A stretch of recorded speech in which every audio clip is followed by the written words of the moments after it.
Hey guys, today we're stepping into the crusty old boots of a medieval peasant, just in time for a snowstorm that doesn't know how to quit.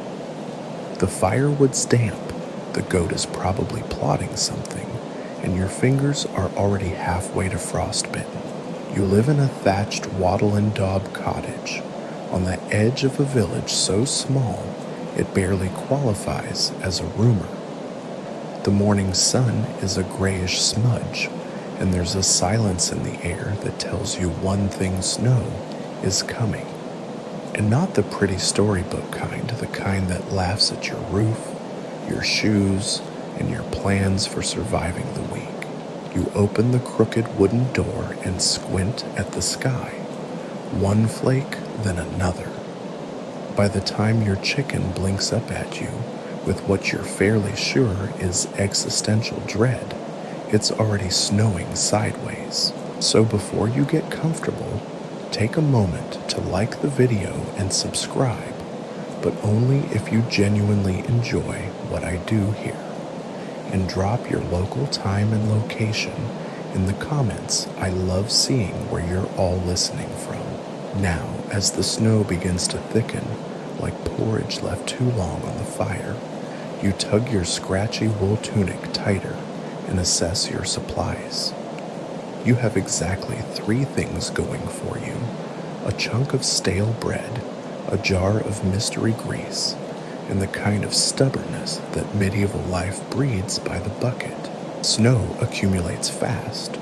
Your thatched roof starts to groan. The reeds were last replaced during a harvest festival when someone thought it'd be funny to juggle flaming torches.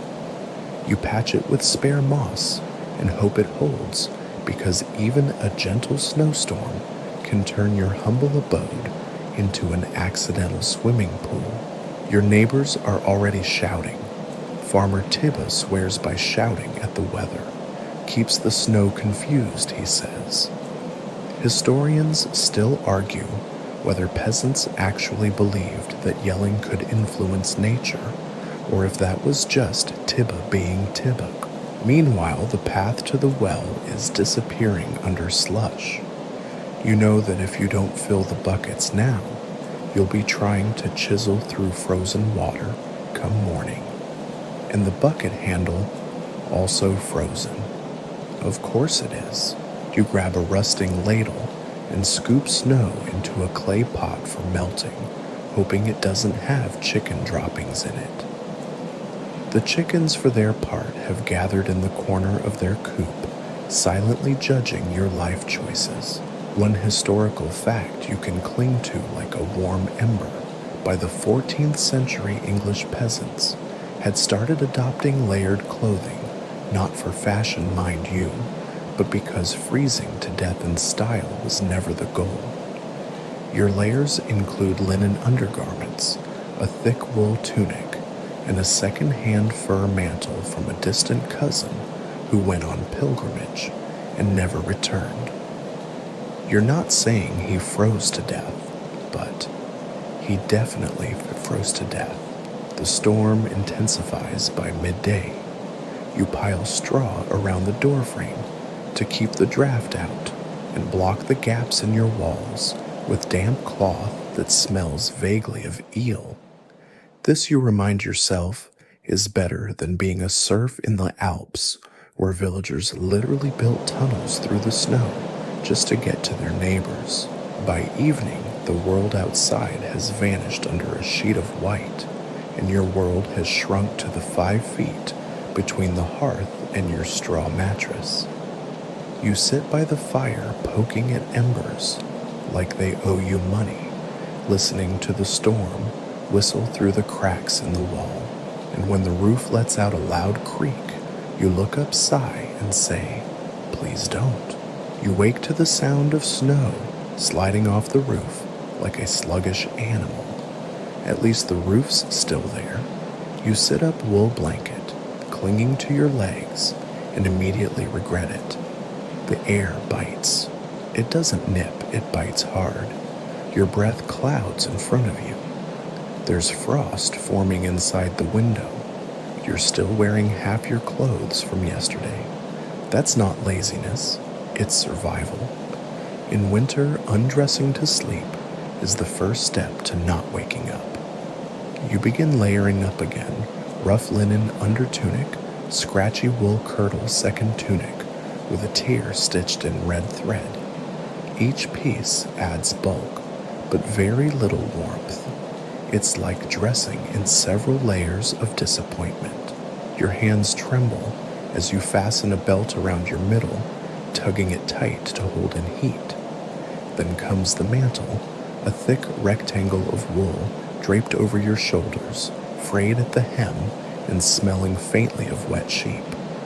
Fashion isn't on your mind. Survival is, and even then it's a negotiation. You jam your feet into stiff leather boots lined with straw. Yesterday's moisture has frozen inside them. You mutter a curse, not blasphemy, just a general-purpose medieval grumble, and consider lighting the fire again, just to warm your socks. But you only have 3 logs left, and it's barely sunrise. Here's something you didn't know. Many medieval peasants only owned 1 or 2 outfits total. They wore them day and night, often for weeks on end. Bathing in winter was so rare that anointing yourself with goose fat became the more viable option. You glance at a small crock of said fat on the shelf. Not today, maybe by Thursday. Or if your skin starts to crack. Outside, the wind howls like a bad omen. You need to go out, but you also want to avoid freezing solid 2 steps from the door, like old Widow Maeve did back in '08. They say she was found upright in the snow, still holding a bucket of water. Historians still argue whether that was a common occurrence or just a tragic one-off. Either way, the villagers now say, don't go full Maeve as a kind of grim joke. You tie a wool scarf around your neck. It's more whole than fabric. Your mother made it before she passed, and even if it doesn't do much, it feels like protection. Sentiment in a snowstorm is a strange kind of armor. Now you reach for your hat, or rather the thing pretending to be a hat. It's a cone-shaped linen coif with ear flaps and questionable stitching. You wrap a second kerchief around it and tie it under your chin like a disgruntled child. The wind can't have your ears, not today. Despite your best efforts, cold seeps in. It's relentless. It presses against your clothes, curls around your ankles, slides down your collar, like it owns the place. You shuffle toward the door, each step a muted crunch on the reed-covered floor. Your breath is a steady rhythm, now fogging, frosting, fading. One small pleasure, you haven't seen your reflection in a while, which means you don't have to look at yourself, dressed like a walking haystack, held together by patches and prayer. You pause at the door, hand on the wooden latch, and listen. Nothing but wind and the occasional distant thud, something falling or someone cursing loudly enough to be heard across the fields. Could be Tibba again shaking his fist at the sky. There's a debate among scholars about whether layering wool over linen really helped much, or whether it was just the best anyone could do with what they had. Some argue that the real key to warmth wasn't the clothes, but movement. If you kept working, you kept warm, which means it's time to work. You step outside. The snow is knee-deep crusted, at the top soft beneath. You feel it seep into your boots within 3 steps. You don't scream, you just sigh loudly. The wind hits your face like a slaps from an angry ancestor. You wrap your scarf tighter and trudge toward the woodshed. You'll need more firewood, always more firewood. You think about the 3 logs left inside and wonder if maybe tonight's the night to burn the old stool. But for now, it's you versus the woodshed. The door groans open, revealing exactly 6 logs and a family of spiders who glare at you like you're the intruder. You gather the logs into your arms, nearly dropping one as your fingers start to go numb. There's a fine art to carrying wood in a storm while wearing 6 layers of medieval peasant wear. You look less like a man and more like a woolen loaf of bread waddling through powdered sugar. Back inside, you set the logs down, shake off the snow, and feel the sting of returning circulation in your fingertips. You haven't even started your real chores yet, but already you're exhausted. Winter in the Middle Ages doesn't allow for slow mornings. You take a deep breath, the kind that fogs the air and makes your nose hairs freeze just a little.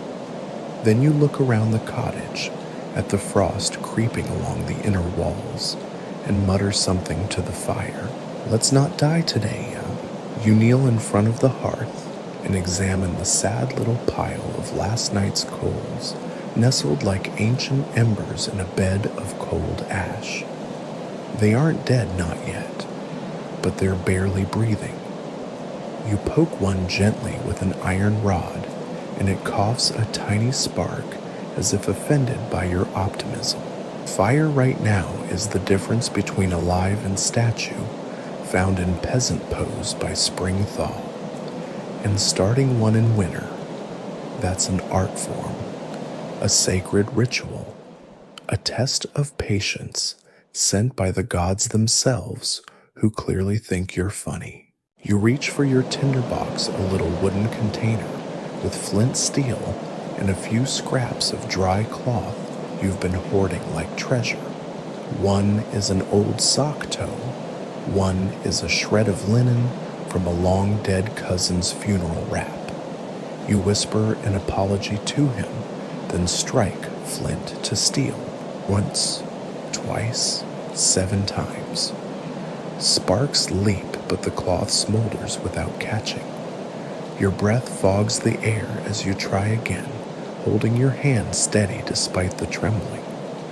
You finally coax a small flame from the cloth, nestle it gently into a bundle of straw, and bark and blow. The flame hesitates. Then it stretches, crawls, reaches toward the log like it's hungry. You feed it one twig at a time, praying it doesn't choke on the moisture in the wood. Eventually, the logs catch, sending out that first wave of blessed heat, the kind that makes your eyes water and your soul sigh.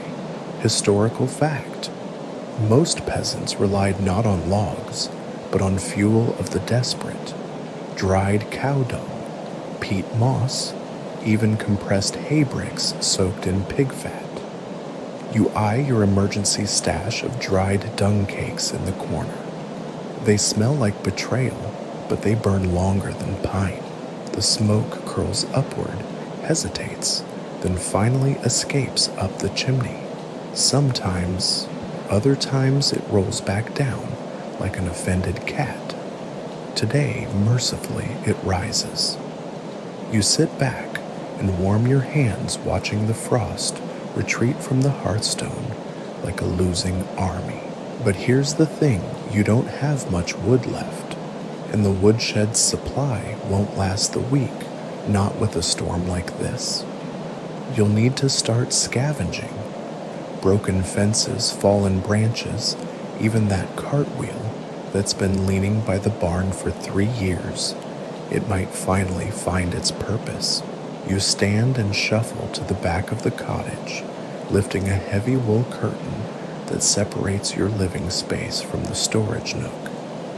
There, behind a stack of turnips that have become more decorative than edible lies, your firewood emergency plan, a chair with one leg broken and a ladder missing 2 rungs. Do you burn furniture today, or wait until Thursday.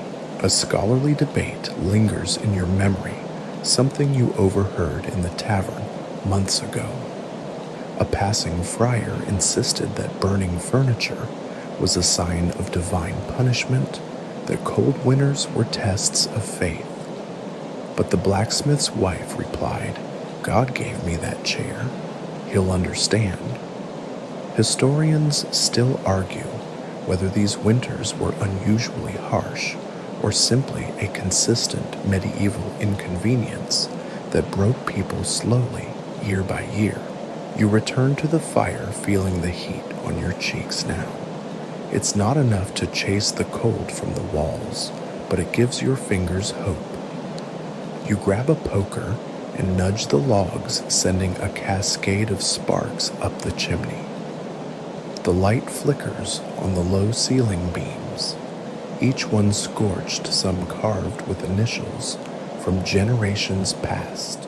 There's one beam with a crude drawing of a rooster and what might be a sword, or a spoon, or both. You don't know. Your great-uncle carved it during a frost, so bad it killed 3 cows and a piglet, and he claimed the drawing kept the frost demons at bay. You've never carved anything into the wood, but today you consider it one moment of beauty in a week that promises little more than cold feet and colder porridge.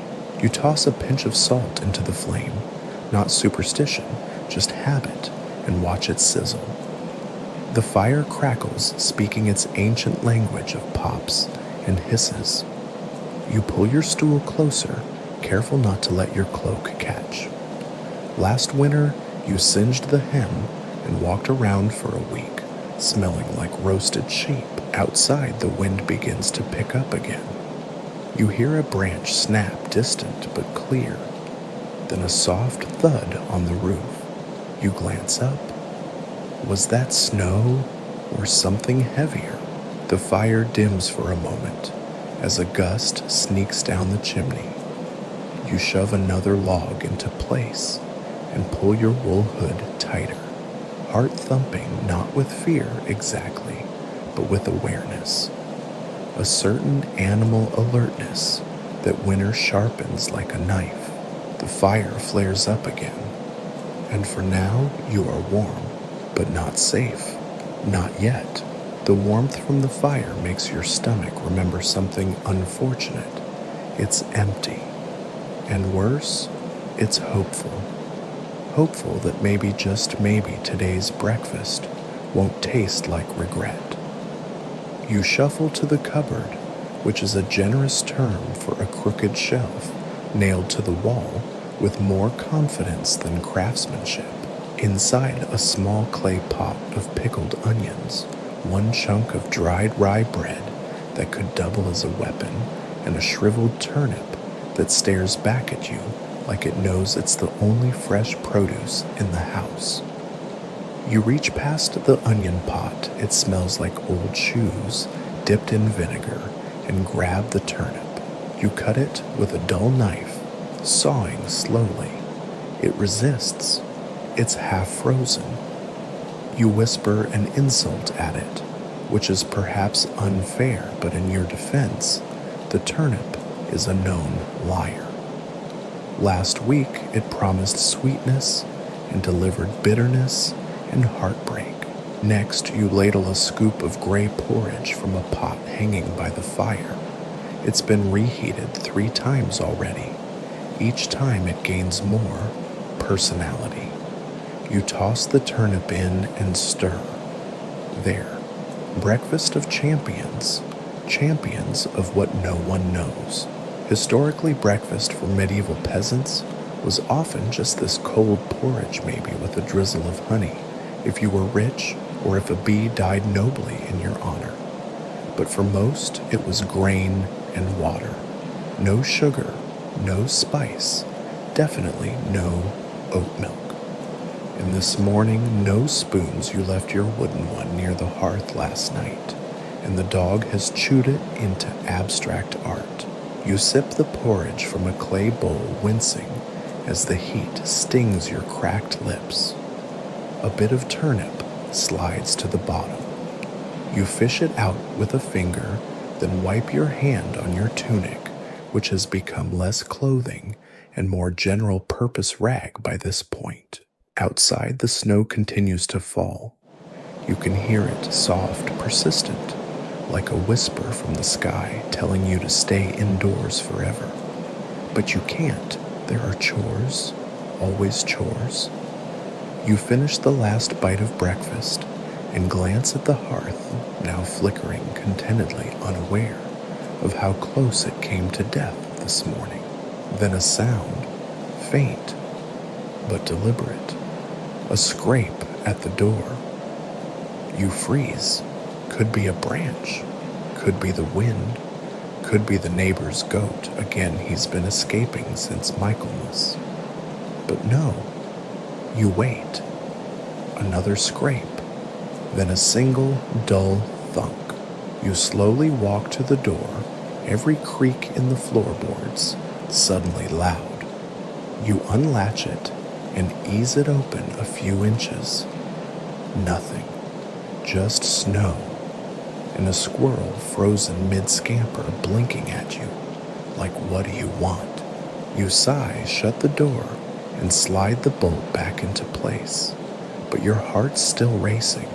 You tell yourself it was nothing, and mostly believe it. Back at the table, you begin sorting dried herbs for the midday meal. A few crushed leaves of marjoram, some withered garlic cloves, and a handful of peas, so old they rattle like bones in a pouch.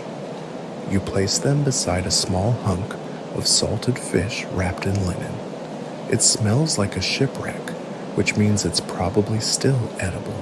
Quirky fact of the day, some peasants kept food hidden under floorboards, not from thieves, but from rats smart enough to recognize food jars. One legend from a neighboring village tells of a rat who learned to untie knots and was eventually offered a tiny position on the town council. That part might be exaggerated. Maybe. You make a mental note to check your own floorboards later. You've heard scrabbling at night, or maybe you dreamed it, hard to tell. These long, snowbound nights blur things. You gather the food for lunch, wrap it in cloth, and set it near the fire to thaw. Then with a grunt, you rise and peer outside again. Still snowing, still cold, still dangerous. You sit by the hearth once more, cradling the empty bowl in your hands, and stare into the flames. The turnip aftertaste still lingers. Outside, something creaks again. You tell yourself it's just the snow settling, and yet historians still debate whether medieval villagers experienced higher anxiety in winter due to isolation and malnutrition, or whether they were simply too tired and cold to notice the dread creeping in. You, however, are very aware. Your belly may be slightly fuller now, but your nerves are fraying like an old tunic at the elbow. Still, you've made it this far, and breakfast, while aggressively bland, didn't kill you. You pat your stomach and say 1 meal down, 6 more days to go. Then you listen to the fire, to the wind, to your own heartbeat. Winter isn't done with you yet, but you're not done either. The time has come to face your next adversary ice. Not just any ice, but the solid, soul-deflating kind that's taken over your water barrel like a tyrant claiming a new throne. You step outside into the stinging chill, the air slicing across your cheeks like paper cuts from a cold-hearted book. The water barrel sits against the side of the house, frosted over like a cake no one wants to eat. The lid is frozen shut. You thump it with your fist. It doesn't budge. You try again this time with the back of your axe, and it finally cracks open with a brittle pop, the sound echoing down the snow-silent lane like a tiny thunderclap. You peer inside. A thick disk of ice glimmers at the top, white and opaque, like the eye of a blind god. You prod it with a stick. It doesn't move. You reach for your chisel and mallet tools passed down from your father, who once claimed he could split a snowbank in half with a single sneeze. You wedge the chisel into the center of the ice and strike it. Crack. You hit it again. Crack, crack, then sploosh. A thin geyser of freezing water leaps up and soaks your left sleeve. You whisper your new favorite curse under your breath, turnip-footed devil water. You finally pry loose enough ice to scoop water into a pail.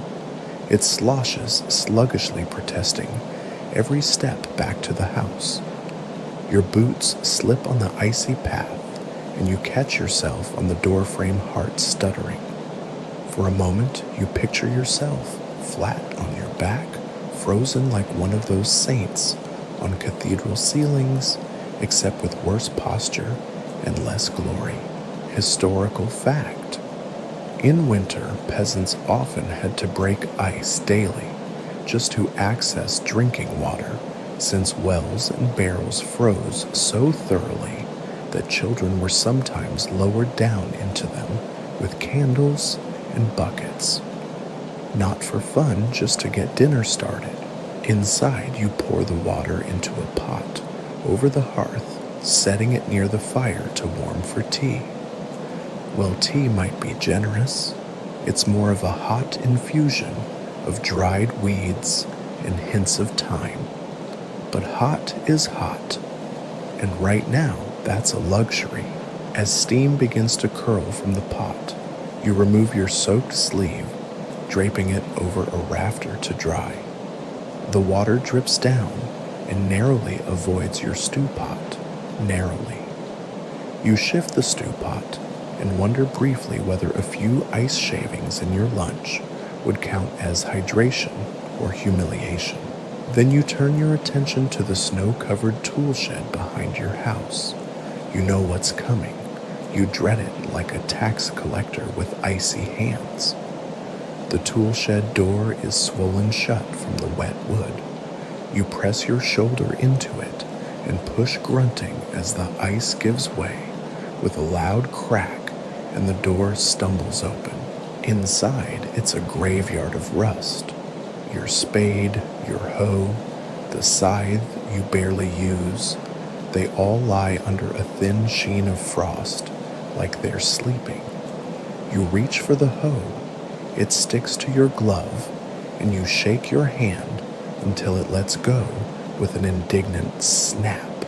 Scholars still debate whether peasants sharpened tools daily during winter or only when necessary. Some argue they couldn't afford the wear and tear on grindstones. Others insist it was part of the daily rhythm, like prayer or cursing the weather. You look at your hoe. It hasn't been sharpened since Pentecost. You take it anyway. You'll need to clear the snow around the goat pen and chicken coop, and the hoe is your best weapon against packed frost. As you walk, your breath fogs the air, and each step crunches loud against the silence until a new sound stops you, a low creak, wood bending. You freeze. You know that sound. It's the shed roof. You back away slowly. Another creak. Then crash. Half the roof collapses inward, dumping a mountain of snow onto your old grain sacks and the spare yoke you swore you'd fix last spring. You stare, blinking, while you mutter, "That's one problem solved. No need to fix it now." You return to the house with the hoe stomping snow off your boots at the threshold. Your fingers are going numb again. You hold them over the fire until feeling returns in painful little pulses. Then you sit cradling the warming teacup and watch the water shimmer and swirl, and just for a moment there's peace. The snow outside, the fire inside, The knowledge that you broke ice and didn't break your neck doing it. Winter may be long, but you're longer. The animals are waiting. They always are. Snow or sleet or sermons be damned, they expect you. You wrap your cloak tighter, grab a wooden pail, and head back outside the cold, sinking instantly through every layer like it's personally offended by your attempt to be warm. The path to the livestock shed is half a memory. The snow has smothered it, and you wade forward thigh deep in some spots, using your hoe like a walking stick. The wind throws gusts sideways, and flakes sting your cheeks like tiny judgmental insects. Finally, the shed, a lopsided structure that moans when you open the door. Inside, it's dark and damp, and the earthy smell hits you immediately: hay manure and the musky breath of animals who've been locked in a bit too long. Your goat Matilda bleats from the corner like she's rehearsed this guilt trip all night. She's standing atop a mound of straw like a queen atop her throne, glaring as if you're late, which, to be fair, you are. You set the bucket down and start breaking apart a small bale of hay with your frozen fingers. It crumbles unevenly, and you distribute it between the goat, the two chickens, huddled together like conspirators, and the lone pig, whose name you don't say aloud anymore, not since you promised yourself he was just a companion. You won't eat him, probably. Historical fact: medieval peasants often shared close quarters with animals during winter, not out of affection, but for warmth. Body heat was body heat, regardless of species. Many cottages had small pens built into the corners where pigs or goats could sleep beside the hearth. It kept them alive, and frankly kept you alive too. You clean out what you can with the hoe frozen droppings, and soiled straw turned to stiff clumps. Every movement sends a dull ache through your back. You pause to stretch and crack your neck. Outside, the wind howls through a knot in the wall like a whispering ghost. You've heard worse. You check their water trough. Ice. Of course. You reach for the iron kettle you left hanging in the shed, half full of warmish water from earlier. You pour it slowly, watching the steam rise. The animals lean in a drink. For a moment, there's peace, the quiet shuffling of hooves, the soft cluck of contentment. Then the pig sneezes and startles the chickens into a flurry of feathers. Matilda stares at you like it's your fault. You wipe your brow with a gloved hand and mutter, "Don't blame me. I didn't breed chaos."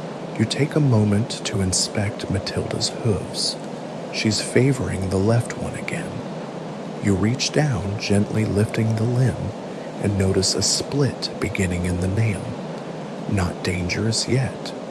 You'll need to bind it with cloth and resin soon. You remember the herbalist's words from last winter. If you see her chewing only on the left side, the spirits are displeased.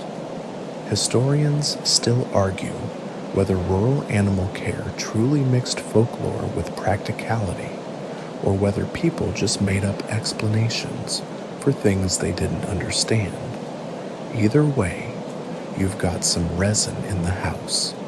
If you didn't use it, all fixing that leak in the chamber pot. You finish feeding and give each animal a parting pat, even the pig, especially the pig. He snorts softly and buries his snout in the hay. You shut the shed door and brace it with a shovel. The latch broke in autumn and hasn't been replaced. It never is. As you trudge back to the cottage, the snow deepens behind you. You glance at the tracks already beginning to vanish. Wind hisses low through the trees beyond the fence, and something cracks in the woods. A branch. Maybe. Maybe not. You walk faster. Back inside, you pull off your gloves, wet and stiff, and place them by the fire. Your hands are red knuckles, raw. You blow on them and flex your fingers. The hearth spits a pop of sap and sends a burst of sparks upward. You sit. For a moment, that's all you do. You sit, you breathe, and you think 6 animals fed 1 minor injury, found 0 collapses. That's a win. You sip the last of your lukewarm tea and lean back against the cottage wall. Then you realize your cloak smells like goat, strongly. You consider changing.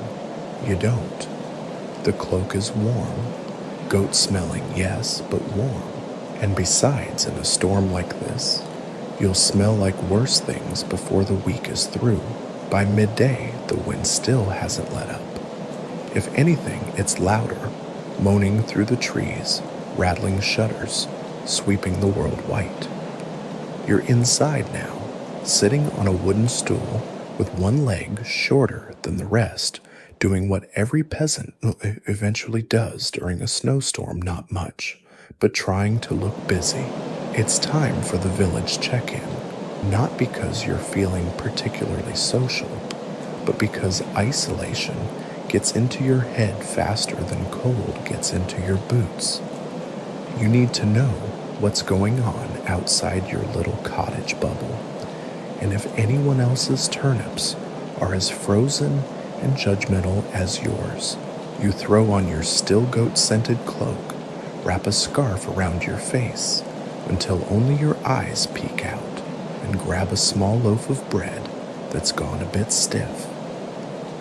A gift or a bribe, depending on who answers the door first. The path to the alewife's cottage is short but treacherous.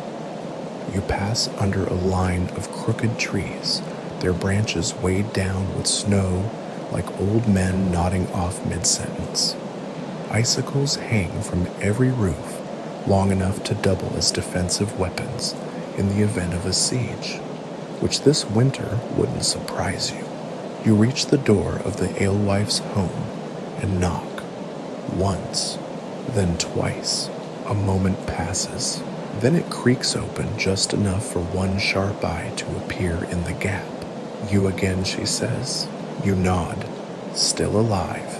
That's something, she replies, and swings the door open. Inside, it's warm and dim. The walls are lined with shelves of dried herbs, bottles of dark liquid, and one particularly suspicious jar labeled not honey. The hearth crackles, and in the center of the room stands the alewife herself, Gertrude. Nobody knows her real age, but she remembers when your grandfather was afraid of bees, so you figure she's older than weather. You hand her the loaf of bread. She eyes it like it's a bargaining chip. Was hoping to swap for news, you say. She grunts and gestures to a bench by the fire. Sit then. You do, gratefully. Over the next half hour, you sip a mug of warm, mildly alcoholic cider while listening to the local rundown. Tibba's chickens are laying frozen eggs again. The reeve has been seen sharpening his quill pens, which means taxes are coming.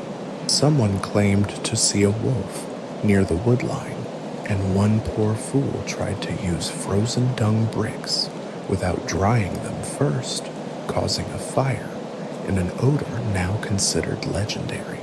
Historical fact: alewives were often the community's informal news hubs. With most people, illiterate word of mouth spread through places like bakeries and brew houses.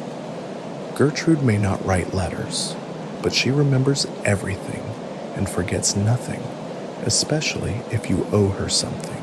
You mention the sound you heard near your shed. She frowns and throws a pinch of dried fennel into the fire. It flares green. Could be wolves, she says. Could be worse. Worse, she shrugs. Wind spirits. Hungry travelers, that goat of yours in disguise. You wait for her to crack a smile. She doesn't. You exchange a few more stories, some of them likely true, most of them embroidered with frostbitten exaggeration. She tells you of a winter long ago when the snow reached the church bell and people tunneled between houses like moles. Historians still argue whether such tales were literal or metaphorical. Some say villages did in fact dig through drifts just to reach the well. Others say it's just how memory works. Cold makes everything bigger in hindsight. Before you leave, Gertrude wraps a scrap of linen around a handful of dried rose hips and thrusts it into your hands. For tea, she says, and for dreams, bad dreams. Better than nothing, she says, then shuts the door before you can ask more. You trudge back home, clutching the bundle to your chest. The wind bites again. The sun, low and pale behind the clouds, offers no warmth. You glance toward the trees at the edge of the fields and pause. Was that movement? You stare for a moment. Nothing. Just shifting branches. But still, you walk faster the rest of the way home. Inside, you unwrap the linen and place the rose hips in a clay bowl beside the fire. You pour the last of your warm water over them and breathe in their faint sweetness. They smell like summer in a place that's forgotten what green looks like. You sit by the hearth, sipping slowly, eyes drifting closed for a moment. The bench creaks beneath you, but otherwise the cottage is still. You survived another half day. You've learned 3 things.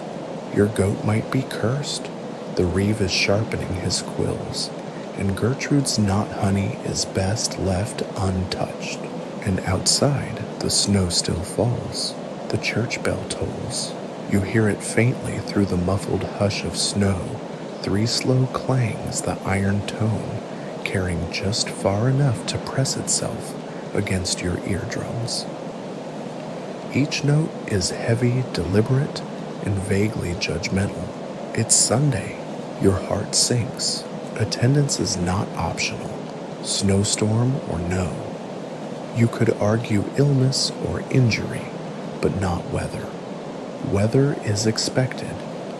So you rise, knees creaking, and begin the now familiar ritual of layering everything you own. You wrap your feet in fresh wool, then old rags, then more wool, then jam them into leather boots, now permanently warped by dampness. Your cloak goes on next, and a second tunic over the first. You look like an overstuffed laundry sack held together by rope and desperation. Outside, the world is silent, save for the faint bell and your own breath. Your footsteps crunch rhythmically as you make your way to the church. Just another figure hunched against the wind, joining the slow-moving procession of equally reluctant villagers. The church squats at the center of the village like a frozen toad. Its spire points stiffly at a sky that has offered nothing but more snow and broken promises. You duck through the heavy oak doors and into the dim interior, which is only marginally warmer than outside. The pews are filled with bundles of wool and fur that may once have been people. You slide into your usual spot, 3rd row, from the back near the pillar, with the water stain shaped like St. Drogo's foot, and brace yourself. Father Odrin stands at the front, wrapped in ecclesiastical layers, so thick he could smuggle 3 monks and a goat beneath them. His voice, nasal and determined, begins to drone. Latin mostly, bits of stern English. A warning about sin, a reminder about fasting, and a long anecdote about the moral hazards of fermented turnips. Historical fact, Winter sermons in medieval Europe often lasted hours, both as spiritual fortification and because getting to church was so difficult, the priest made sure it was worth the walk. That's one word for it. You shift on the bench. The wood is cold. Your rear has gone numb. The man beside you is snoring softly through his scarf. You consider joining him, but Father Odrin locks eyes with you mid-hiccup, yes, hiccup, and you suddenly remember every sin you've ever committed, including the time you stole a plum and blamed it on a goose. You bow your head in a mix of reverence and guilt. Then the bell rings again. Time for the readings. You know this part. There will be one about Job, one about sin, and one about suffering. Then a hymn sung by Brother Cuthbert, who has the voice of a sheep caught in a gate. Everyone will nod solemnly, even if they can't feel their toes. Quirky tidbit, in some regions, villagers brought hot stones wrapped in cloth to sit on during service. You, however, only have a splinter and a deepening appreciation for eternal damnation if it means warmer seating. As the second hymn begins, a baby starts wailing in the back. The mother rocks it gently while the father attempts to hush it by bouncing his leg, causing the bench to vibrate all the way down the row. You are now praying for either mercy or a structural collapse that forces early dismissal. The sermon picks back up. Father Odrin tells a story about a traveler lost in a snowstorm who survived by eating tree bark and singing psalms. You don't know if this is a lesson, a warning, or a cry for help. Historians still argue whether church attendance in winter was driven more by faith or fear of spiritual consequence or of village gossip. Either way, here you are trapped in a wooden box of piety with 20 other people who all smell vaguely of goat. Finally, miraculously, the final bell tolls. You cross yourself, bow your head, and immediately leap to your feet with the enthusiasm of a man released from purgatory. The door creaks open and lets in a blast of frozen air and blinding white light. You squint, step outside, and immediately slip on a patch of ice. You flail. You catch the edge of the baptismal barrel. You do not fall in. This you think is grace. The villagers scatter back to their homes like dandelion seeds in a snowstorm. Some murmur small talk, others just grunt. You nod at the baker. He nods back, points at the sky, and mutters, "Still falling." You want to say something witty. Instead, your nose runs. Back home, you strip off your outer layers like peeling an onion that has seen too much. You slump by the fire, exhausted by sermon and snow.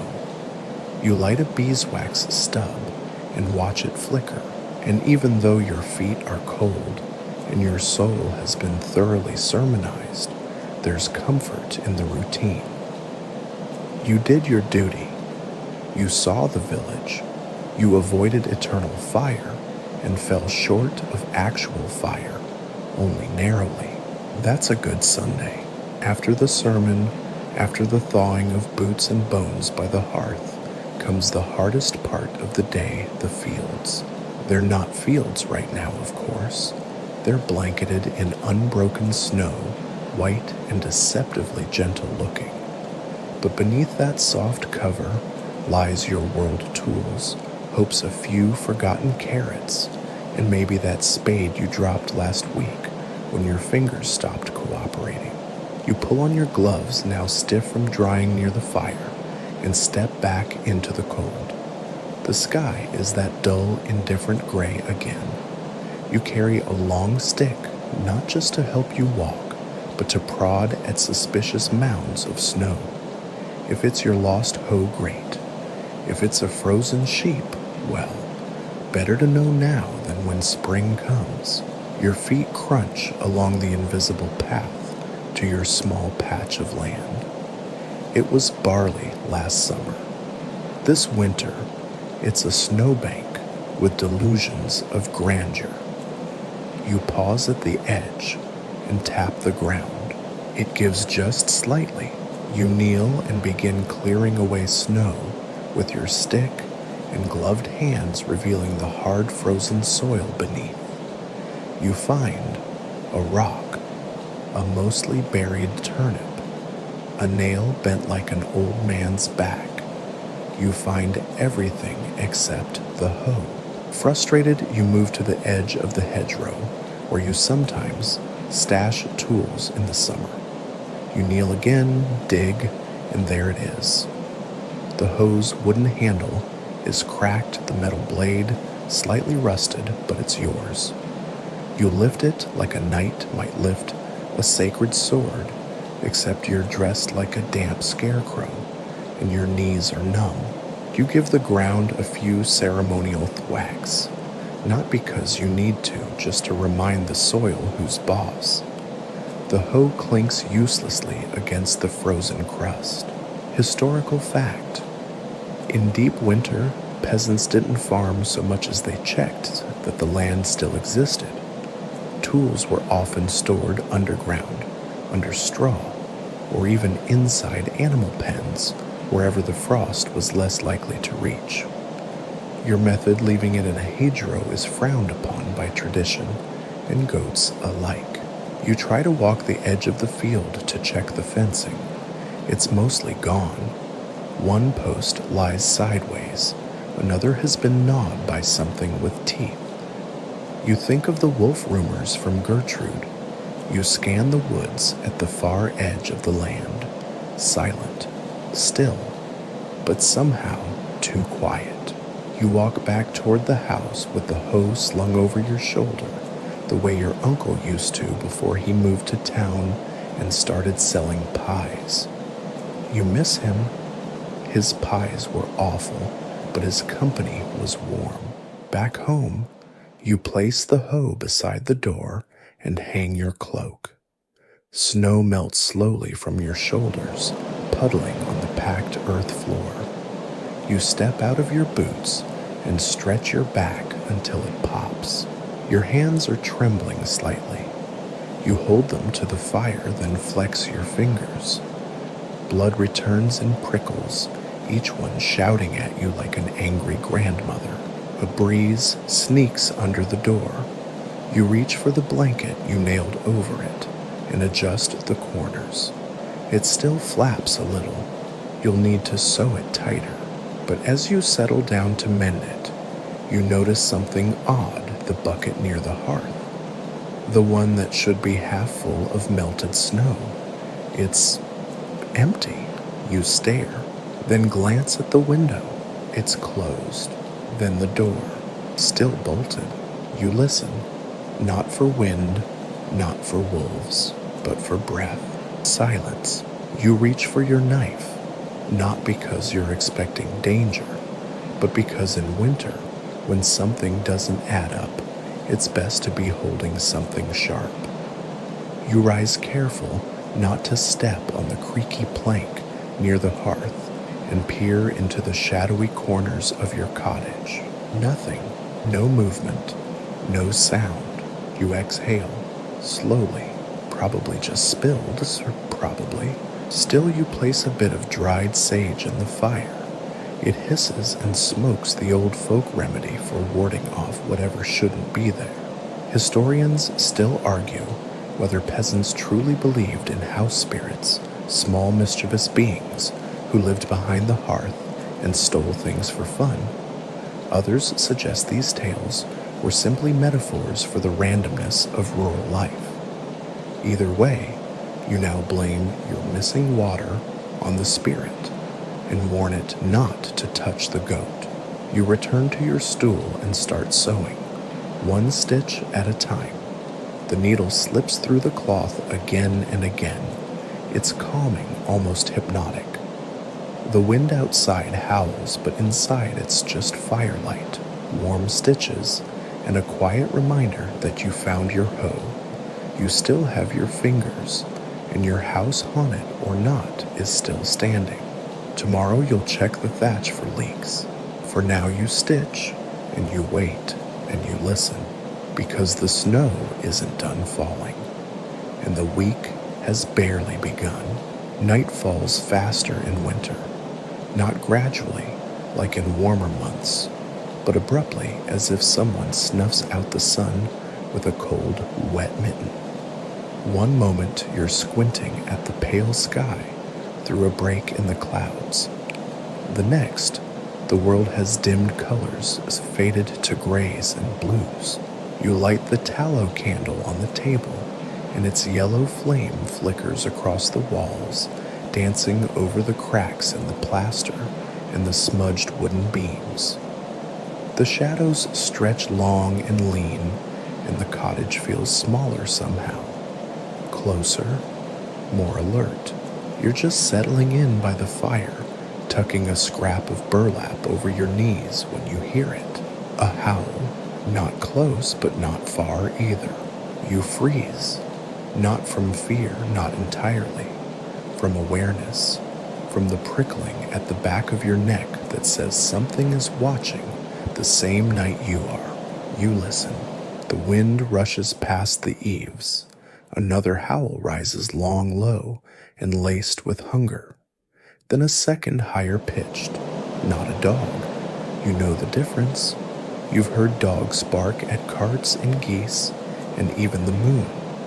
But wolves are different. There's no panic, just precision. You move to the door and slide the heavy bolt into place. It thuds with quiet finality. Then you cross to the window, a small greasy rectangle of oiled cloth stretched in a frame, and peek through a tear in the corner. Darkness, but something shifts near the tree line. You can't be sure.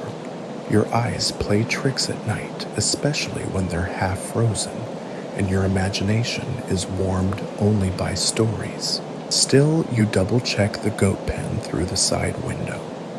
Matilda's safe, huddled near the back. The pig stirs, once snorting at nothing, and then settles again. Historical fact, wolves were a real and frequent danger to medieval peasants, especially during long winters when game became scarce. In years of famine or prolonged snow, entire packs were known to venture close to villages docking livestock and the occasional lone traveler. You recall tales told beside firelight, how wolves could wait outside for hours, eyes glowing like embers, breath steaming in the dark. One boy vanished 2 winters ago, walking home from the mill. They only found his boots. You push the window cloth closed again and return to the hearth. You feed the fire another log, your second to last, and the flames brighten, crackling, snapping, casting long shadows behind you. A soft creak from the attic makes you look up, probably just the roof settling. Probably you fetch your knife from beside the door and keep it tucked under your blanket now, not because you expect to use it, but because cold and caution make close friends in times like these. You listen again. Silence. Then something else. A sound you almost don't notice. Breathing. Not yours. Slower. Deeper. You tilt your head, holding your own breath. It stops. You exhale. Could have been wind in the chimney, or air shifting through the gaps in the stones. Historians still argue whether these nocturnal noises were natural phenomena misunderstood by pre-modern minds, or whether they were shared delusions brought on by hunger, darkness, and fear. You lean back into your stool and focus on the fire. The candle has nearly burned down. You reach up and pinch the wick with wet fingers, snuffing it. The hearth light remains soft, flickering, comforting. To take your mind off things, you reach for the small board game on the shelf tafel, an old Viking pastime once traded along frozen rivers and merchant roads. You don't know all the rules, but enough to lose to yourself repeatedly. The king piece is missing an arm. You pretend it's symbolic. You set up the pieces one by one and begin a slow game against nobody.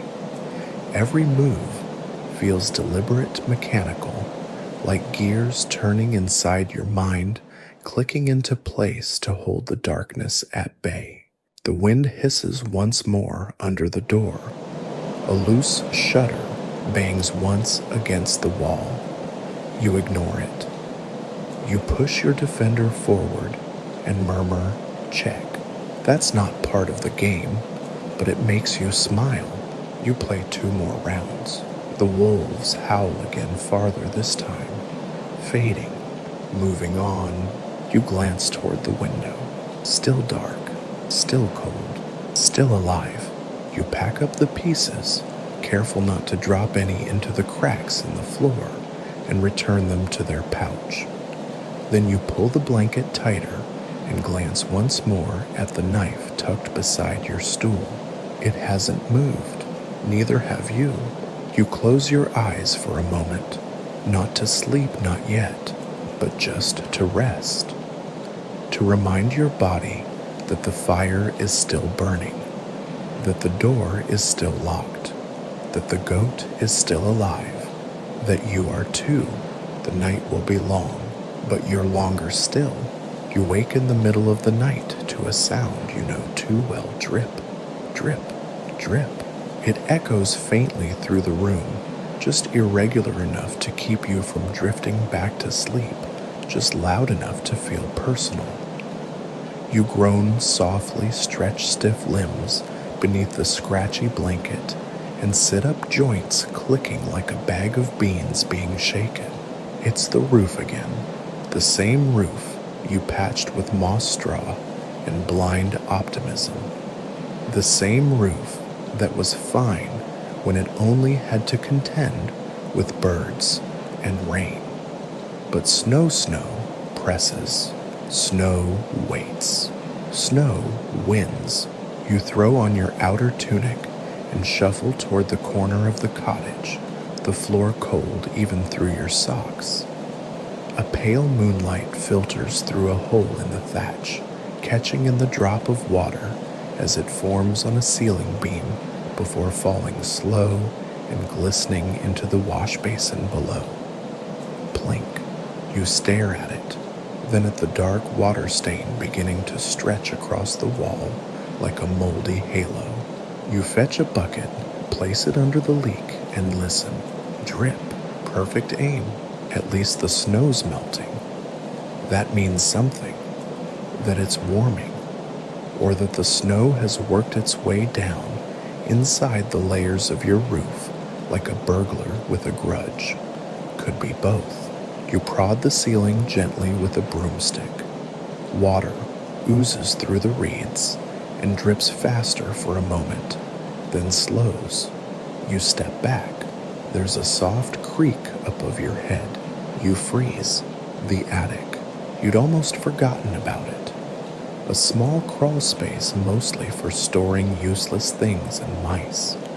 And one ancient chest you've never opened because the key disappeared before you were born. Now something's shifting up there. A settling beam. A rat. A ghost of poor judgment past. You decide to investigate, because either you climb up there willingly or you lie awake all night, listening and imagining something worse. You fetch the rickety stool 3 legs 1 splint a prayer and climb carefully to reach the attic hatch. You push open the wooden cover. It groans like it hasn't been touched in a decade. Cold air spills down. You poke your head inside. Darkness, dust, the unmistakable smell of centuries-old straw and mouse droppings. You reach inside with your candle stub. Its little flame flickers weakly against the gloom. The thatch overhead is damp in one place, yes, but not disastrous. The snow has worked in through a loosened reed cluster. You make a note to patch it with waxed cloth tomorrow if your fingers haven't turned into brittle sticks by then. You spot the old chest pushed into a corner, still locked, still smug. You sigh and close the hatch. You descend each step, a protest from the stool. When your feet touch the ground again, it feels like a minor victory. You didn't fall. You didn't scream. You didn't disturb whatever lives up there in the shadows and dust. You stoke the fire with a sliver of bark and a handful of hay enough to wake the embers without burning tomorrow's fuel. The flames flare just enough to bathe the room in a sleepy orange glow. Then you notice it, the scroll hanging beside the hearth. A scrap of parchment left by your uncle filled with drawings and symbols meant to encourage proper heat flow. Some say he studied under a wandering monk from the east. Others say he inhaled too much smoke and mistook steam for enlightenment. Historians still debate whether these rural diagrams and charms were sincere beliefs or simple attempts to bring order to chaos. Either way, you've never taken it down, and tonight it seems comforting. You sit again, the bucket catching each drip with regular rhythm. Plink, plink. You could be annoyed, but instead it becomes background music to your thoughts. A reminder that the storm is outside, not in.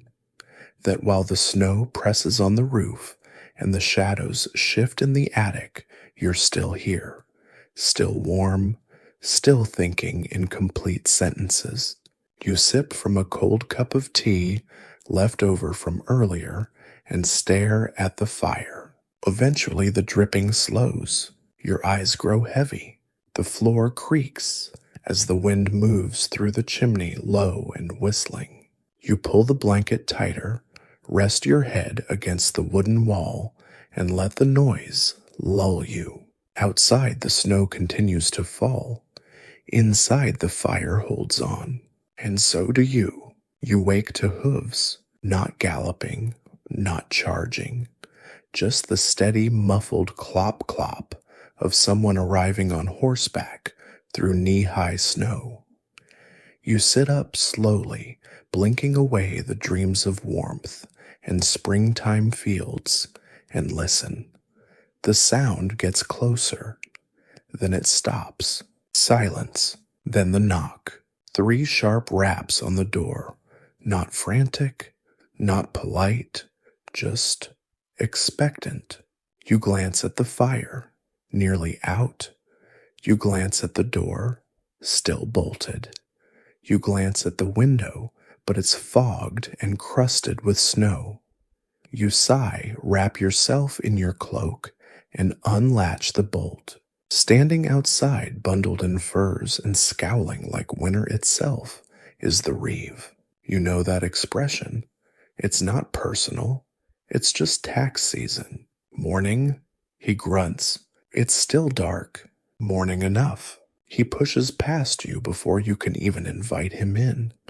You follow, muttering under your breath something about manners, and may the goat kick his boots.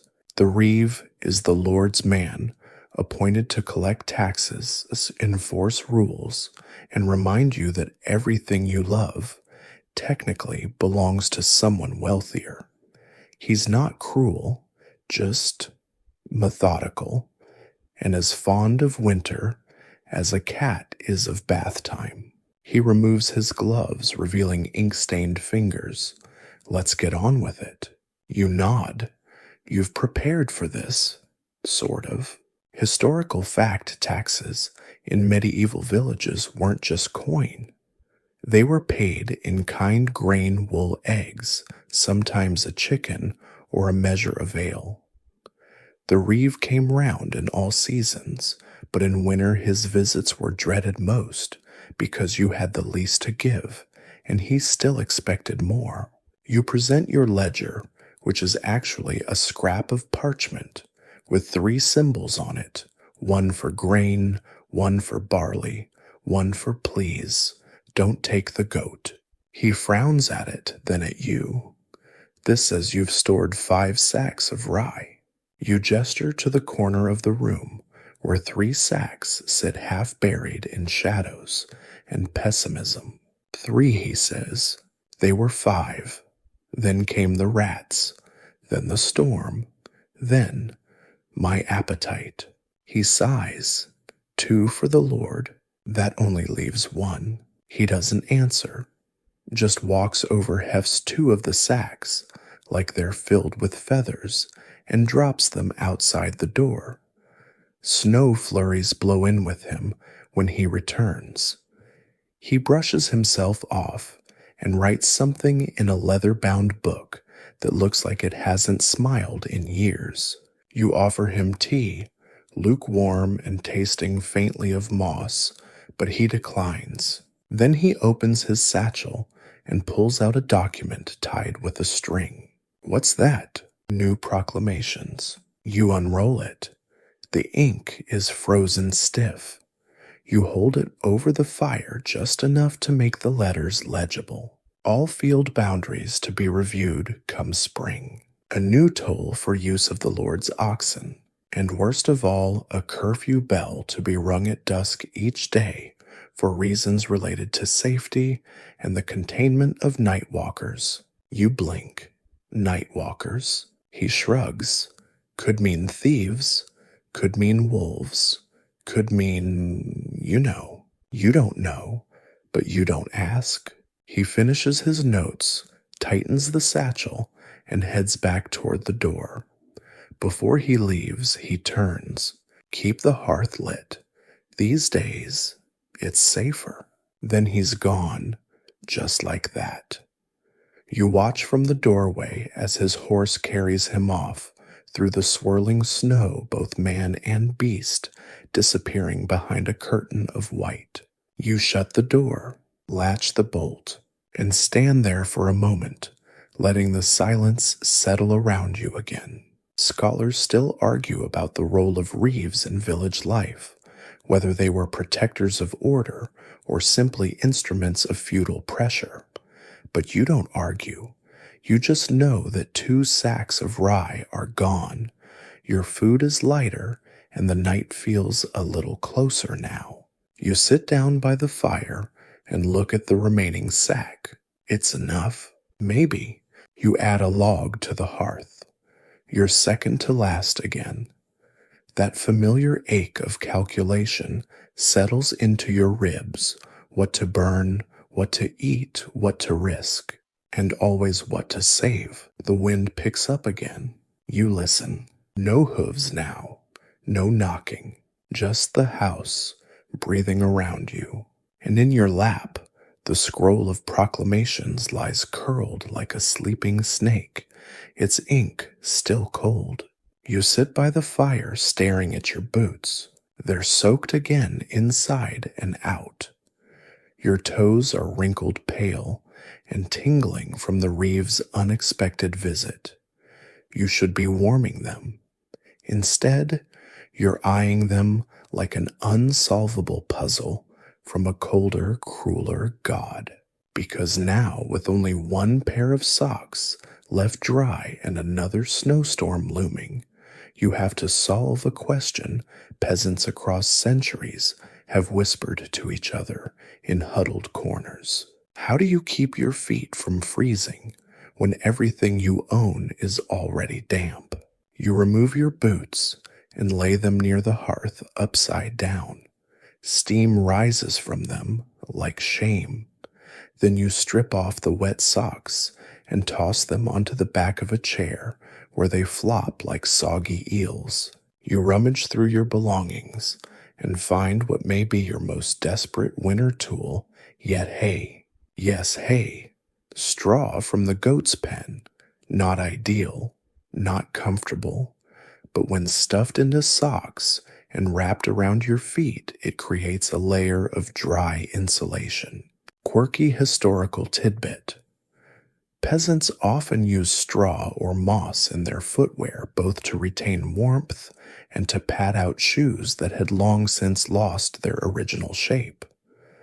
Some even tucked hot stones into boots before heading outside, a luxury you'd consider if you hadn't given your last round stone to the blacksmith for repairs in July. You dig out a cleanish linen scrap, wrap it around a small bundle of straw, and slide the whole thing into the toe of your boot. Then another for the heel. You test the fit with your foot. Not bad, not good, but not ice. You repeat the process for the other boot, then pull on your only remaining dry socks, wool tight, and scratchy enough to count as a mild punishment. Then you pause and stare at your foot wrap experiment. It feels like something a person surviving would wear, not someone thriving, but someone determined not to let winter win. Historical debate lingers here too. Some say medieval foot wrapping was passed down generation to generation with particular materials considered luckier or warmer. Others claim it was simple desperation, evolving independently in every household. Either way, you've now officially joined the Wrappers Guild of the desperate and the damp. Next comes the cloak, again your trusty, slightly goat-scented companion, and your gloves still half wet. You wring them out one last time and hang them over the fire's edge like forgotten sausages. Outside, the light is shifting. The snow has slowed, but the sky is dull, and shadows are starting to stretch again. You peer out the window and notice fresh tracks leading to your shed. You blink. They weren't there earlier. They're not hoof prints, not bird, not yours. Something lighter, padded. You grab your hoe still leaning near the door from yesterday and step outside, heart ticking faster than usual. The air hits you in the teeth, but you follow the tracks, crunching carefully one step at a time. They lead to the side of your shed, then vanish into the shadows between the wall and the wood pile. You lean closer. Silence. You nudge the pile with the tip of your hoe. Something shifts. Then a flash, a blur. A creature darts out from under the logs and scurries into the woods. Quick, small, grayish. A fox. A wolf pups. Your mind races. It was too fast to tell. Too silent. You stare at the woods for a long moment, breath fogging in front of your face, pulse in your ears. Then you turn back, securing the woodpile tighter and muttering to yourself the whole way back to the cottage. Inside, the fire greets you like a scolded friend, still warm, still annoyed you left it alone. You sit down, feet crunching gently in their straw-lined boots, and breathe deeply. You're not hurt. Nothing's missing. But something had been there. You don't light a candle. Instead, you sit in the firelight, listening to the wind and the creak of the house, and wonder how many eyes watched you from the trees. It could have been nothing, but it wasn't. You look down at your feet, your makeshift straw boots. You survived another problem. A small one, but they add up. And somehow the hay feels warmer now. Your feet are warm. That alone should feel like a victory. But you can't stop glancing at the window. It's not just the tracks. It's the silence they left behind. A new kind of silence. Not the peaceful quiet of falling snow, but the charged stillness of something unspoken, something unfinished. Still, there's little to do about it now, and your toes for the first time all week aren't screaming at you. That deserves a celebration, or at least a distraction. You decide to rummage through your herbal stores. The box sits in the corner of the cottage, under the peg where your best and only winter hat hangs like a limp squirrel. You open the lid and sift through the bundle's dried nettles, rosemary, some shriveled lavender buds from 3 summers ago, and miracle of miracles, 2 cloves of garlic. You didn't even remember saving them. You hold them up to the light like treasure. One is slightly soft, the other shriveled and mean-looking, but together they might be the thing to keep your feet from blackening or your blood from thickening like soup. Historical fact: garlic was one of the most commonly used remedies among medieval peasants. It was believed to cure chills, fight infection, and ward off spirits. Or at least that's what the old herbalist said as she tried to sell you 12 cloves for a duck's feather and your mother's wedding spoon. You crush 1 clove and mix it into a mash with tallow and dried rosemary, then smear the paste onto a strip of cloth. You wince as you begin wrapping it around your left foot. The burn is immediate but oddly satisfying. Is it working? Hard to say, but you feel something, and in this frozen week, feeling anything is almost a luxury. Scholars still argue about the effectiveness of such poultices. Was it the herb, the warmth, the belief? You're not a scholar? You're just a cold human with slightly improved circulation. You lean back 1 foot, wrapped like a sacred relic, and enjoy the sharp sting of garlic in your nose.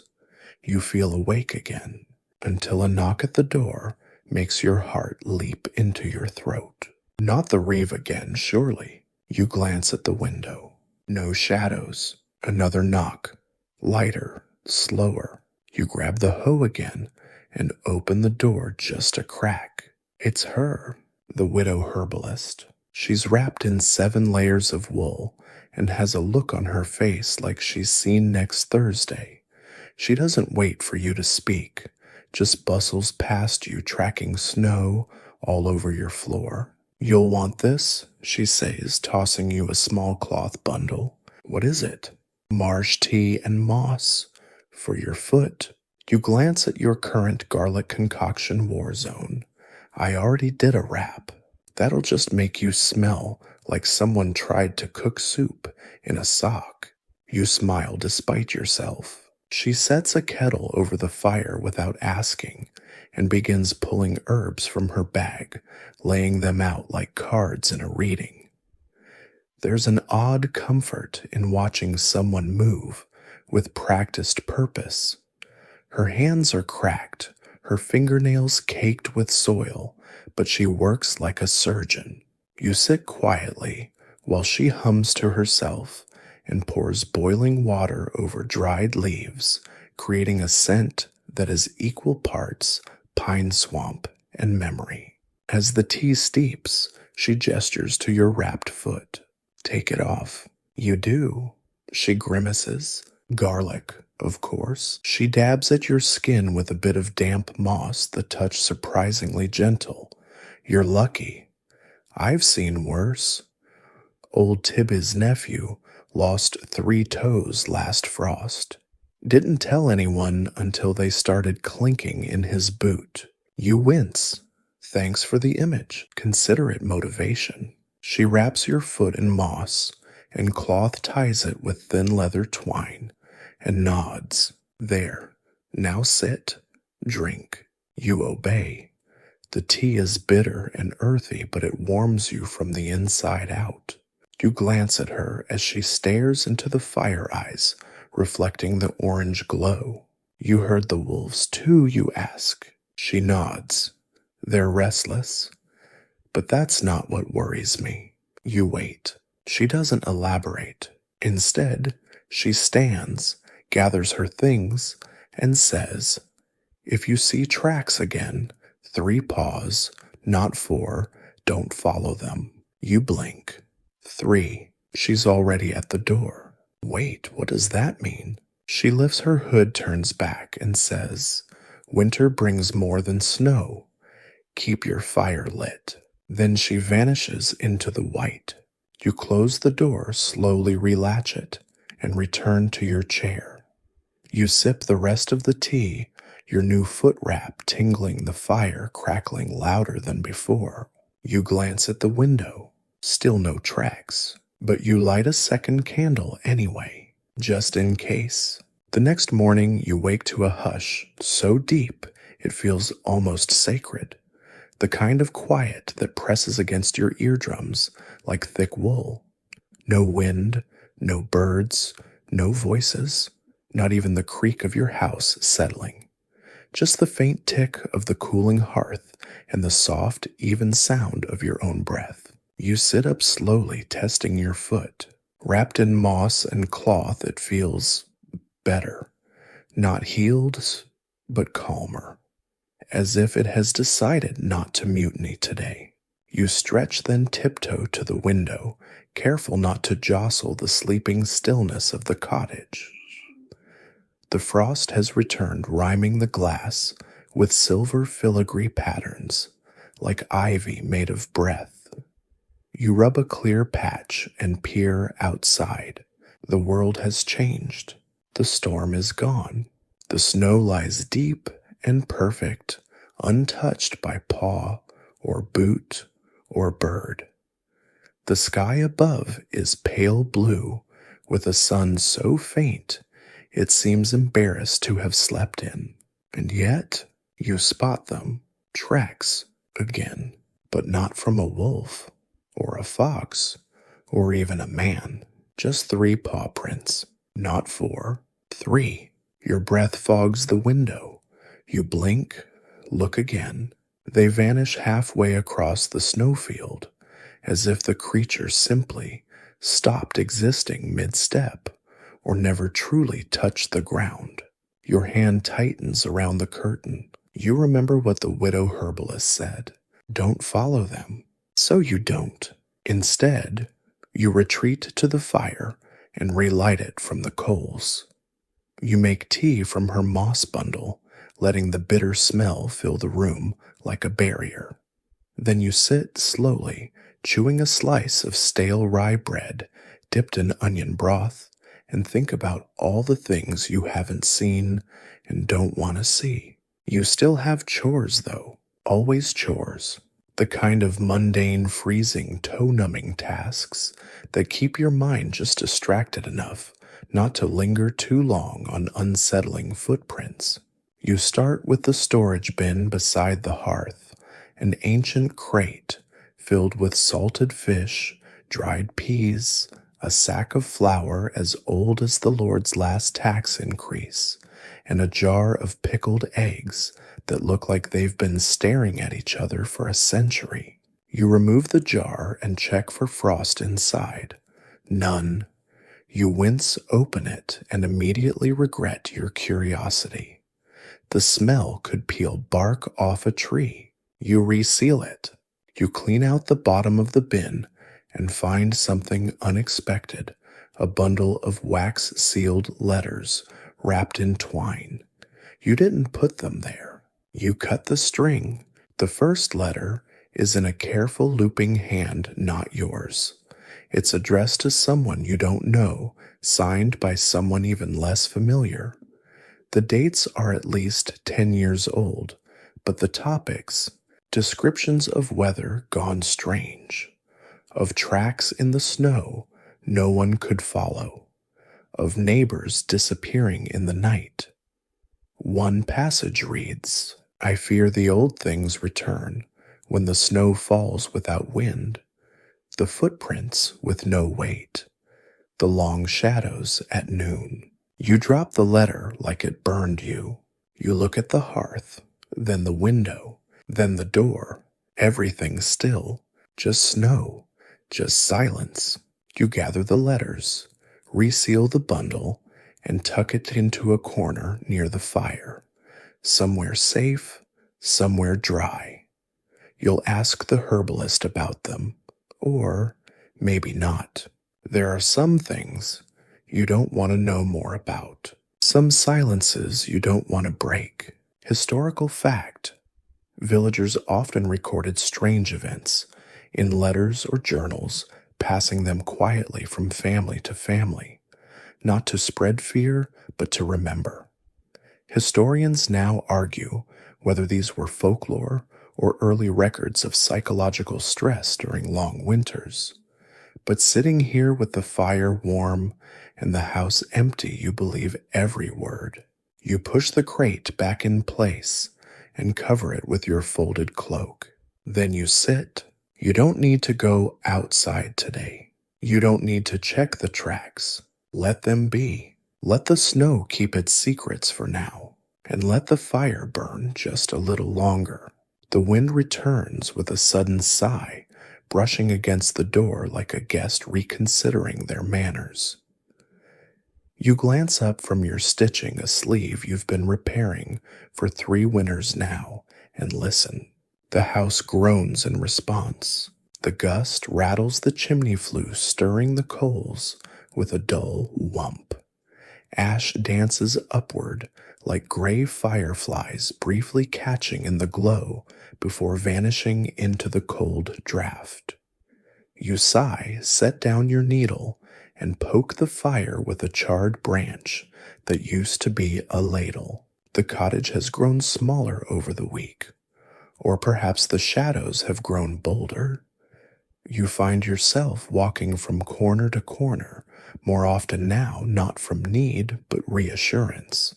Then, as if summoned by your thoughts, the hearth hiccups smoke into the room. You cough, wave it away. It happens sometimes when catching the chimney wrong, or something nesting in there, or a spirit annoyed you forgot your prayers. You open the flue wider. The smoke retreats, but so does some of the warmth. You're losing heat faster than you can store it. You know what this means. It's time to clear the chimney. You stare at the soot-blackened stone throat above the fire, then grab the longest branch you can find. You wrap one end in linen scraps, wet them slightly, and fashion a crude brush. Historical fact: chimney maintenance in medieval homes was critical but dangerous. Many peasants didn't even have proper chimneys, just smoke holes in the roof. When they did, these passageways often clogged with soot-dead birds or the occasional panicked squirrel. Some households designated a small child to crawl up and clear it out with rags and prayers. You unfortunately do not have a small child, so it falls to you. You stand on your stool, wobbly heroic, and reach upward, gently guiding the cloth-wrapped branch into the chimney's mouth. Immediately, soot rains down like grim snow, coating your sleeves and face. You twist the stick carefully, feeling resistance. Then a sudden shift, something gives way above. You freeze. The wind howls through the chimney louder now. Then silence. You slowly lower the branch. Nothing unusual comes down. Just soot, bits of twig, one long pale feather that floats unnervingly slow before settling on your boot. You stare at it. Not a pigeon feather, longer, hollow, like something from a crane or something older. You shake it off, wipe your face, climb down from the stool, and light another log, watching the flames surge up into the newly cleared passage. Smoke rises cleanly now, but your cottage smells like charcoal and worry. You strip off the sooty cloak and hang it near the door, then pour yourself a mug of barley water. It's lukewarm and tastes like wet wood, but it clears your throat. You sit on the floor this time, back against the hearth, letting the heat sink into your spine. And as you stare into the fire, you notice something strange. One of the stones in the back wall of the hearth. It's loose. You never saw that before. You reach toward it, brush away some ash, and give it a tentative tug. It shifts, Beneath it lies a hollow, a small cavity barely wide enough to hold a loaf of bread or a box, which, as luck would have it, is exactly what's inside. A wooden box, old, smooth, closed, no lock, just a piece of string wound around it stiff with age. You untie it and lift the lid. Inside are two items, a rolled scrap of parchment and a pendant made of polished bone shaped like a tooth. You hold it up to the firelight. It's warm in your hand despite the cold air. Or maybe your hand is trembling. The parchment contains only a short phrase. For when the three-toed thing returns, you stare, that's all. No name, no drawing, just that. You glance at the pendant again. It's not decorative. It's a warning. Scholars would call this superstition, another case of folklore buried under floorboards and hearthstones. But you're not a scholar. You're a peasant in the dead of winter with strange tracks outside and wind that talks when no one else does. You wrap the pendant in cloth and place it in your pocket. You return the box to the hollow and replace the stone firmly. Then you stoke the fire again.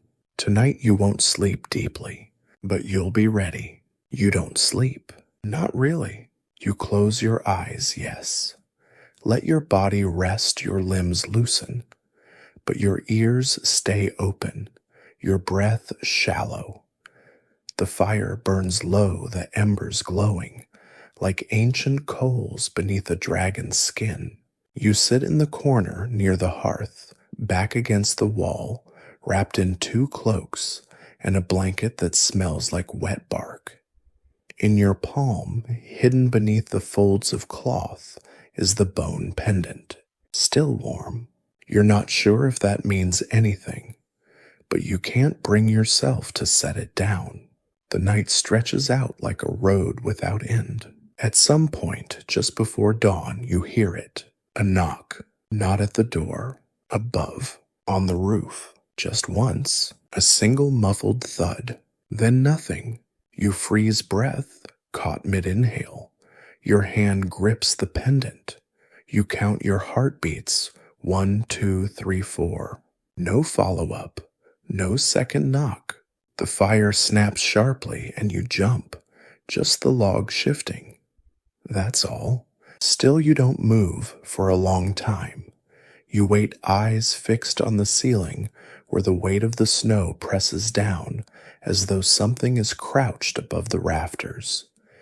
You imagine it long limbs bent at odd angles, three toes curling over the icy thatch, a head cocked to listen for breath.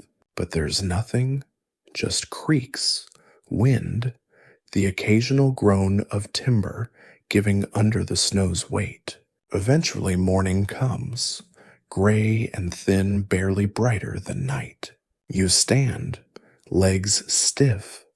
You move quietly, every step a whisper. You push the door open a crack. Fresh snow, and there, just at the edge of the clearing, is a single line of prints, three-toed, moving in a slow arc around your cottage. Not approaching, not fleeing, just circling. Your throat goes dry. The prints don't lead anywhere, not in the traditional sense. They start at the far side of the house, and behind the goat shed. No entry, no exit. As though whatever made them arrived, not by walking, but by appearing. You close the door, latch it, slide the iron bolt across with deliberate force. You need to do something. So you do what any peasant might you cook, not for hunger, but for grounding. You light the fire anew, bring out your dwindling stock of barley-dried leek and the smallest cube of salt pork you were saving for a feast day. Today it becomes survival stew. You drop everything into the pot and stir, slowly, one direction, then the other. Historical note: Cooking in winter was a form of meditation. Recipes were minimal, but the act of making something hot, something that filled the cottage with scent and purpose, was deeply tied to emotional well-being. You're not sure if you believe in that, but it helps. As it simmers, you turn to the other thing you've been avoiding. The pendant. You unwrap it fully. Run your fingers over its polished edge. There are markings carved into the back. Faint, shallow, not letters, not symbols, just grooves. You press your thumb against it. It hums, not a sound, a sensation, a faint vibration like distant thunder trapped in bone. You drop it, then pick it up again. You can't explain why. You tuck it under your tunic against your chest. You ladle out the stew and sit cradling the bowl. The heat spreads up your arms into your face. The tension doesn't leave your shoulders, but it softens. As you eat, your eyes drift to the window again. No new tracks, no movement. But something tells you this isn't over. Later, as the snow begins again, soft this time, whispering, you sit by the fire and begin to sharpen your tools, the hoe, the knife, even the ladle, not because you plan to fight, but because ritual matters, because preparation makes fear quieter. Scholars still debate whether medieval peasants feared monsters or simply feared unknowns. But what's the difference really? You sharpen.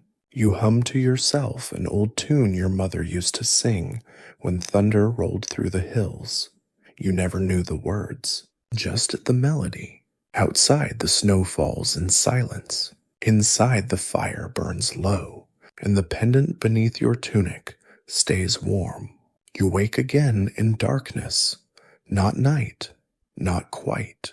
That gray hour just before dawn, where everything looks washed in ashes and even the fire hesitates. The hearth has burned down to a soft orange whisper, casting long shadows behind every stool, every shelf. The warmth hasn't left completely, but it's fading. You rise slowly, bones protesting. Your foot still aches beneath its moss wrapping, but it holds your weight. You move to the fire stoke, it gently coaxing a reluctant flame from the sleepy coals. It catches after a few tries. The room begins to breathe again. You pull your cloak tighter, reach under your tunic. The pendant is still there, still warm. The moment you touch it, something shifts outside. A noise, soft, delicate, like something brushing past the wall of your cottage. Not heavy, not stomping, but real. You freeze, then move to the window. The world outside is pale blue, and white fresh snow shallow fog, and the beginnings of weak morning light.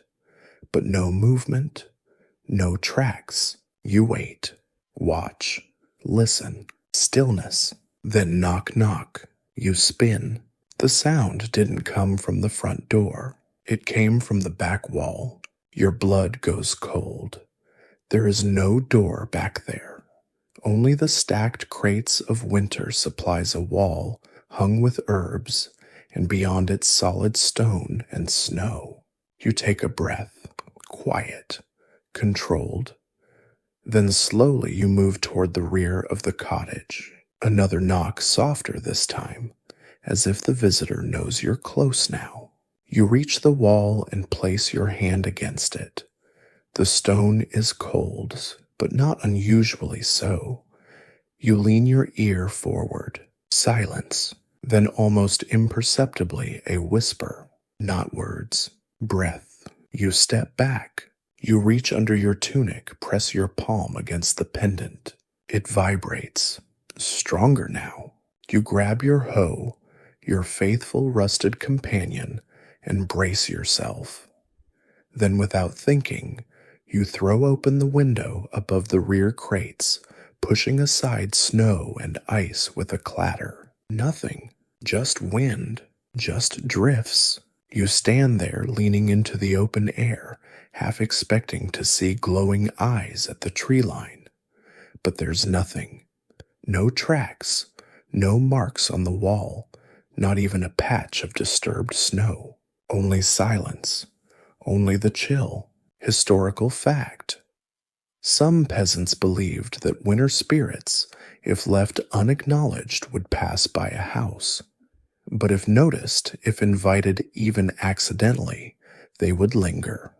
Watch, perhaps enter. You shut the window, bolt it, then move back to the fire, tossing another log on, with more force than needed. You sit, hands shaking slightly. Your tea is still warm from earlier. You sip it, try to steady your breath.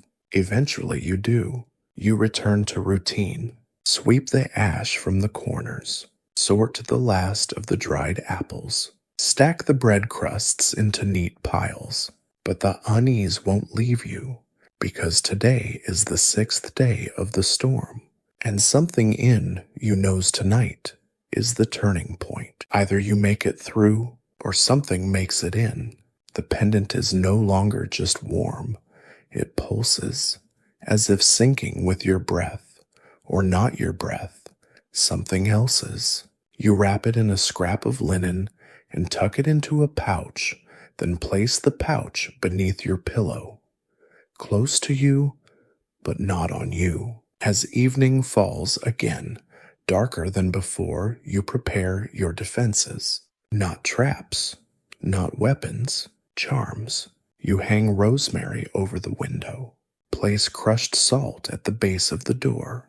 You sprinkle ashes across the threshold in a thin gray line, remembering an old rhyme. Ashes mark the steps of those who never cast a shadow. Scholars debate whether such practices were symbolic or born of desperation. But right now, you aren't debating. You're surviving. And then night. It falls, suddenly swallowing the world outside. Inside, your fire burns high. Your breath is steady. Your house is sealed. You wait. And this time, nothing comes. No knocks. No prints. No whisper. Only fire. Only warmth. You exhale. But your hand never strays far from the pouch beneath your pillow, because the storm isn't over yet. Morning arrives not with sunlight, but with stillness. The storm, after 7 relentless days, has stopped. You can feel it before you even open your eyes. The air is different, less sharp, less spiteful, and quiet. A true quiet. Not the kind that hides things, but the kind that follows the end of something long and exhausting. You sit up slowly, joints aching in protest. The fire has burned low again, but not out. Your bones are sore, your head foggy, but you're alive. You pull aside the curtain and look out. Blue sky, pale, cold, honest, and snow, of course, but softened now, settled, no longer falling sideways or clawing at the walls, just resting, thick and pure and quiet as sleep. You dress in silence, the usual layers, the familiar scratches of wool, the familiar weight of your boots, now lined with fresher straw. Then, almost without thinking, you reach for the pendant. It's cold, utterly. No more warmth, no more pulse, just polished bone still smooth in your hand, but as lifeless as the logs waiting by the hearth. You slip it into your pocket anyway. Outside, the world glitters. Snow reaches halfway up fences, covers every familiar shape in strange new curves. You walk slowly, testing each step, your breath blooming in front of you like ghostly cotton. You pass the shed, the goats still there, alive, annoyed. The pig grunts in recognition. At least one of you had restful sleep. You turn the corner toward the spot where you saw the tracks days ago. Gone. Not faded. Gone. Even the packed snow beneath them has puffed out again, as if it had been waiting for its moment to forget. You don't linger. You return to the house, open the door, and breathe in the comforting smells of ash and barley and stale onion. Home. You boil water, make tea, add a few dried rose hips. You sit hands cupped around the warm mug and let the silence fill the room like a second fire. You've made it. That's the truth of it. Not in glory, not with triumph, but with hands intact, with feet mostly functional, and with your mind frayed but holding. Historical fact: winters in medieval Europe were not measured in days but in survivals. Every week was a chapter, every snowstorm a trial. The cold didn't just test the body, it tested the will. And now you are on the other side. There's food enough for a few more days, wood enough for a few more nights. The village will start to emerge again soon, neighbors brushing off rooftops' paths, being stomped clear the alewife swearing at her chickens. And you'll be there too. You'll trade stories, share tea, maybe mention the tracks, or maybe not. Some things are better left buried in snow. You place the pendant on the shelf above the hearth, beside the other oddments of the cottage, bits of carved wood, a broken pewter spoon, the feather you never threw away. The wind outside is gentle now, a sigh, a whisper, no longer a threat. You sit by the window, watch the snow begin to melt in soft rivulets, and for the first time all week, you close your eyes, not from fear, but because you can. And now, listener, let the snow continue falling slow and soundless across the roof of your imagination. The fire crackles low. Its warmth lingers at your feet. Outside, the fields sleep under a hush of white. There are no more knocks at the door, no footsteps in the dark, no flickers of movement on the edge of your vision. Only silence now, and safety, and breath. The long week is behind you. The storms have passed. The cold will come again, of course it will, but not tonight. Not now. Now your limbs grow heavy, not from fear, not from labor, but from peace. The kind of peace earned through 1,000 small victories. A meal cooked, a leak patched, a fire stoked back from near death. The kind of peace that only comes from making it through. You've seen the shadows and kept your light burning. You've met the cold with layers and stubbornness and tea. You've endured, so breathe deeply. Let your thoughts drift like snowflakes, slow, lazy looping. Let your memories melt like ice at the edge of a roof. Let the hush of this old snowbound world fold over you like a thick wool blanket. You are safe. You are warm. You are here. Sleep well.